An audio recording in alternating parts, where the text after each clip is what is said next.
They are actually bought with taxpayers' money.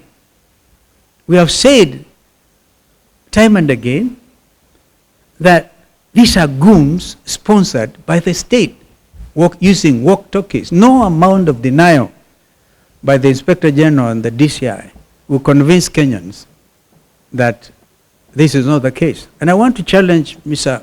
Kanja. I have respect for him, that he should stand and actually, if he's in charge, because he's also a member of National Police Service Directorate, to say no and dismantle this criminal crowd, because international community is watching. We must tell them, Kenya is not an island. And everybody is focusing their mind on Kenya, see the deterioration in the rule of law practice in this country. So, Mheshimiwa Mwadhi, pole sana. He said that twice, 3 times, anapelekwa kwa bush, alafu anaulizana, na hapa iko sawa. Yani hapo amumalizie hapo. Maximum fear and terrorism. Thank you, Your Excellency and colleagues who are here, and members of the Fourth Estate. I hope I'll be able to give the story without being emotional. But I want to break it into 2 parts. And part 1 is at the burial the day before and at the burial of Erastus. The day before the burial, Rick G, the former deputy president, called me and he asked me to represent him in that funeral committee with 50,000 shillings. And he also said that he would attend that burial. So when I went there, I found so many people, roughly about 300 of them.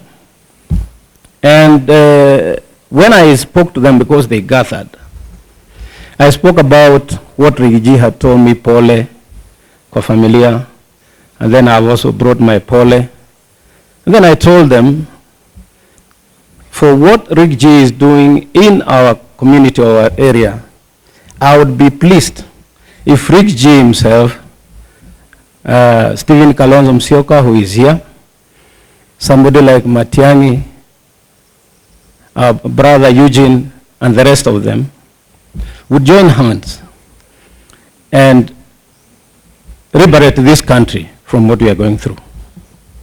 The people who are there were very excited, extremely excited, even to hear that Rick G was going to come. But more importantly, when they heard that there is intention to bring all of us together so that we can liberate our country. That was the day before. And so I told Rick G, watu wamepokea vizuri, na wamesema unaweza kuja. And therefore, the next day he called me and asked me, can you wait for me in an appointed place so that we can go together? And we did so. And he came and we went. I'm trying to make it short. And on reaching there, we found very excited crowd. Because I can tell you, on our arrival, an announcement that we have arrived, the crowd went wild. They were cheering. They welcomed us. The MC also did the same. We got a place where to sit. But when we sat, I observed one thing that was unique. That the area MP, one John Kirago Chege, had declined to sit where the VIP tent was, and he decided to go and sit where the Akorino bishops were. And I asked, why would it happen? I just asked somebody. And they said he was offered and he declined.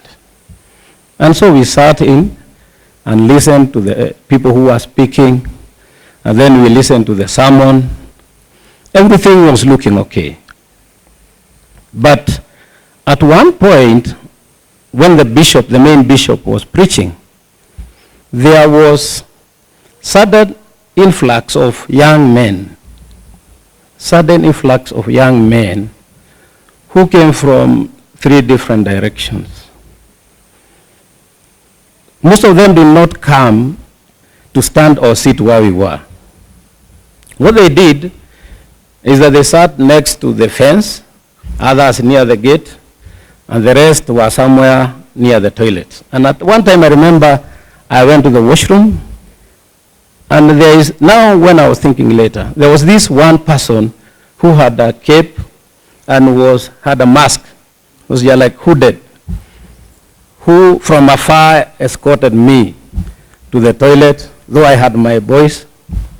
Then he came back and went behind the VIP tent. I did not take offense because I didn't know who he was. I'm saying that because you'll hear what happens when I get into the Subarus. So many people spoke, but I want to bring it to where I was invited by the area MCA.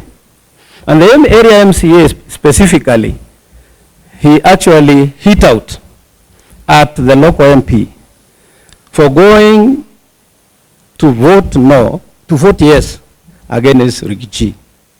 For that impeachment motion, as his vote was the vote of Limuru, and he said that was not our wish. Na watu wakapiga makofi sana. Then he is the one who invited me.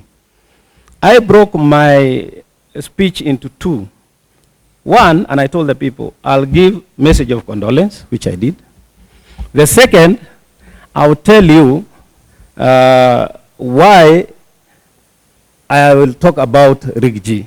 So the first part went on well.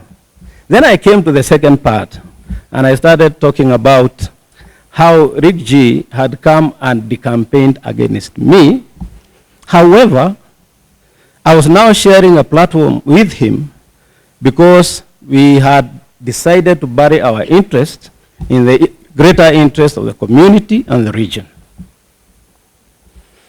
And as I started talking about Rigathi, there was a huge surge of youth who came specifically to the VIP tent. And I noted that VIP tent was like a target. So I was speaking and looking at them and trying to bring peace, telling them I'm peaceful, everybody who is here is peaceful.